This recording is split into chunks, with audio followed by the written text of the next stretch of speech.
Are you planning on selling your home soon? Don't forget your energy performance certificate. If your property has a D or even a G grade, don't worry. There are ways to improve your score. But if you're a first-time seller, all this talk about grading may be confusing. What is an energy performance certificate anyway?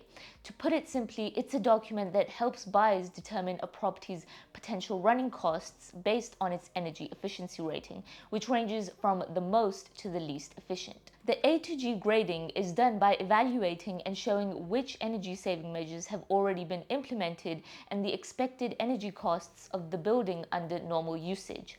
The EPC will also recommend additional energy saving measures and lay out the potential costs and new energy savings after the changes. So how does the EPC help sellers and why is it important? One thing is that energy bills are higher than ever, so buyers will surely prioritize choosing an energy efficient home that won't cost them too much to run. Here at Property Road, we recommend sellers refer to their EPC. You may find certain measures within your budget that can drastically improve your energy efficiency score. For example, once you add solar panels, triple glazing, or any other energy saving measure, you can get an updated one that includes all the changes you made. As required by law, preparing the EPC falls into the responsibility of the property owner.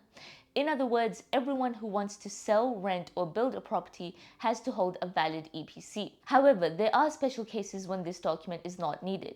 For example, a temporary building that won't be used for longer than 2 years, a small standalone building with a total useful floor space of less than 50 square meters, holiday accommodation rented out for less than 4 months a year or let under a license to occupy, a residential building that is used less than 4 months a year, and listed and due to be demolished buildings all don't need an EPC. It's important to remember that EPCs are issued for the property, not the owner. So if they haven't expired yet, they can definitely be used by the next sellers.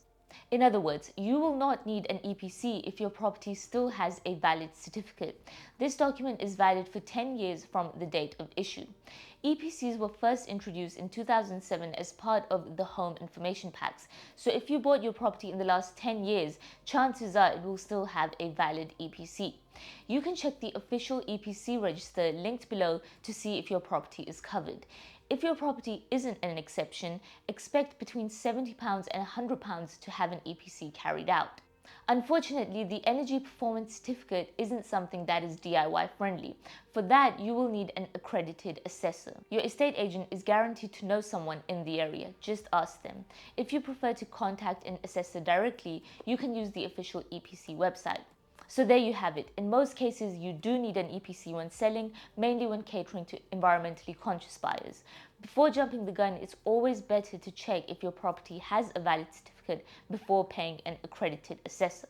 If you found this information helpful, please like, share, and subscribe for more valuable insights. If you have any questions, leave them in the comments below. And remember, knowledge is your best ally in any house buying transaction. Until next time, take care.